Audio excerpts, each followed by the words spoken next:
उसने नोटिस चस्पा किया है कि इसमें यूनिवर्सिटी में जो 40 भवन हैं, 40 इमारतें हैं, उसमें से 38 इमारतें इलीगल हैं। अभी 38 जो इमारतें हैं इलीगल हैं, इनके खिलाफ एक नोटिस चस्पा हुआ है और इनको गिराने की, बुलडोजर चलाने की बात हो रही है।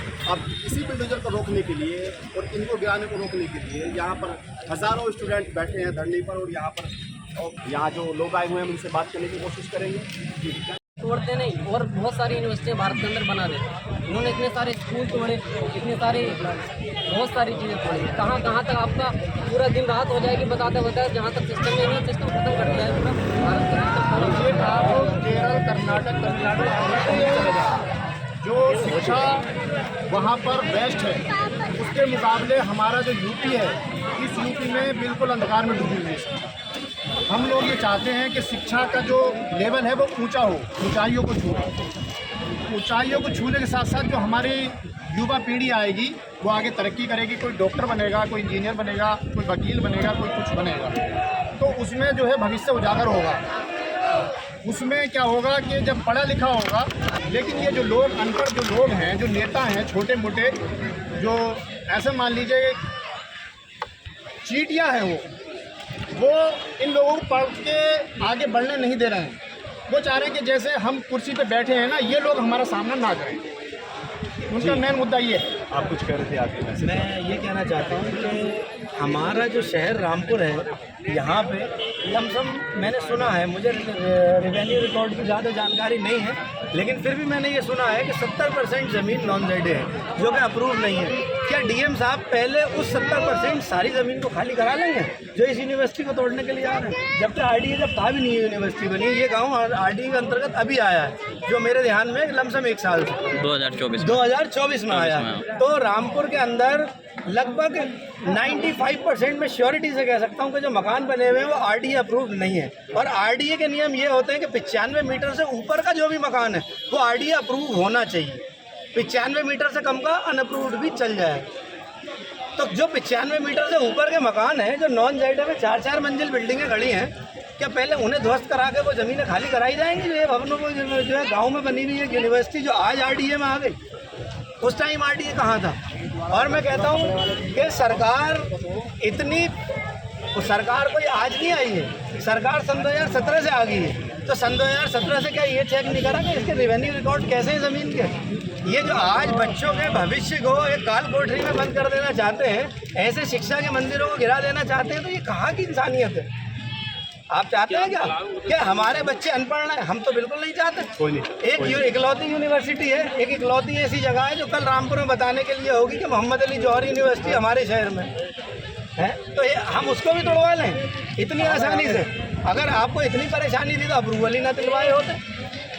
और मैं दूसरी चीज़ ये कहना चाहता हूँ, अगर दुश्मनी या कोई व्यक्तिगत परेशानी आजम खान साहब से, तो आप उनके साथ करिए। इन बच्चों का क्या कसूर है? 3000 बच्चों का। आखिरी सवाल, यहाँ पर लोगों की भीड़ कैसे इकट्ठा करते हैं आने वाले वक्त? ये आने वाले वक्त में भीड़ इकट्ठा ऐसे होगी कि अगर डीएम साहब अपना प्रस्ताव इसको तोड़ने का, भले हम कहते हैं जो गलतियाँ हैं स्ट्रक्चरल चेंजेस करे जा सकते हैं, क्योंकि मैं एक स्ट्रक्चरल इंजीनियर भी हूँ, तो मुझे ये मालूम है कि जब बिल्डिंग पुरानी हो जाती है तो उसमें कुछ रेट्रो फिटिंग सजेस्ट करी जाती है। तो वो रेट्रो फिटिंग सजेस्ट करवाएं, स्ट्रक्चर इंजीनियर बुलाएं। अगर डीएम साहब के पास कंपनियां हैं बहुत अच्छा, वरना मैं बुलवा लेता हूँ 4-6 इंजीनियर, स्टेट प्रो से एनालिसिस करवा लेंगे कौन सा भवन कमज़ोर है, सब में पिलर कॉलर बीम लग जाएंगे। आप तो PWD से टेंडर पास कराइए, बतेरे ठेकेदार काम करने के लिए हैं, आपकी बिल्डिंग बच जाएगी। ज़रूरी इसका सॉल्यूशन तोड़ना नहीं है, इसका सॉल्यूशन इसको इंटीग्रेट करना है कि इसमें जो मटेरियल की कमी है उस मटेरियल को पूरा करना है। अगर आपकी एक उंगली में चोट लगी है तो आप उंगली काटते हैं या हाथ काट देते हैं? पूरा हाथ काटा जाएगा है? यहाँ तो गर्दन काटी जा रही है भाई, यहाँ तो गर्दन कट रही है कि जीने का अधिकार ही खत्म। तो मेरा कहने का मकसद ये है कि अगर डीएम साहब को कोई सुझाव पब्लिक से चाहिए तो हम भी दे सकते हैं सुझाव। आप रेट्रोफिटिंग सजेस्ट करवाइए, कौन सा भवन है एनालिसिस करवाइए। इतने सारे मेथड हैं चेक करने के लिए, उससे कंक्रीट की टेस्टिंग हो जाएगी, कॉलम बीम हर चीज़ की टेस्टिंग हो जाएगी। कार्बन डेटिंग एक मेथड है, कार्बन टेस्ट है, उससे पता चल जाएगा भवन कौन सा कमज़ोर है। भाई कोई भी बिल्डिंग अनअप्रूव्ड जब भी मानी जाती है ना, जब कमज़ोर होती है। जर्जर इमारतें गिराने का आदेश दे नहीं सकती सरकार, और मतलब नई बनाई हुई बिल्डिंग जो कि मजबूत भी है उसको गिराने की तैयारी है। तो कहीं ना कहीं ये तो दुश्मनी निकाली जा रही है।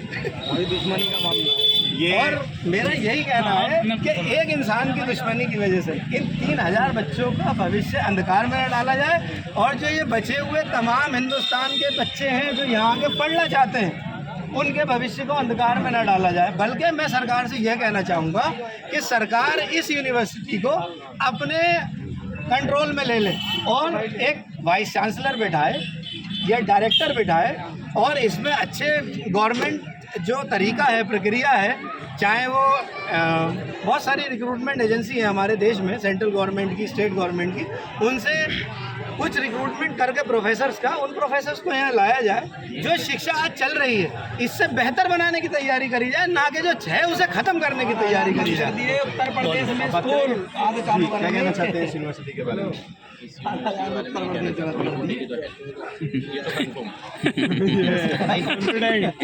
आप नोट कर लो जी। सरकार ना नहीं टूटेगी, ना सरकार तोड़ेगी, इसे गवर्नमेंट कर दे, कुछ भी हो जाए, हमारी टूटेगी।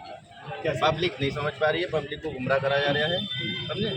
ऐसी अफवाह उड़ा के। ऐसा कौन सा राज आपके पास है जो आपको पता है? राज है, राज सबको पता ही है।